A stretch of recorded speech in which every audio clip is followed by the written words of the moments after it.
Python, everything is an object. Numbers, strings, list, function, every data type is an object. Every object has type.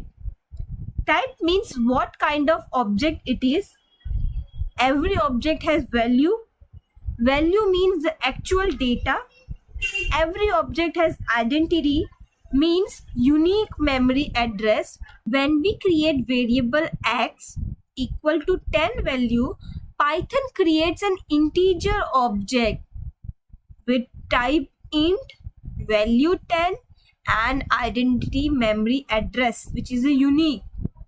So when we create x variable, which value is 10, Python type function will give the type of this variable, which is a int class.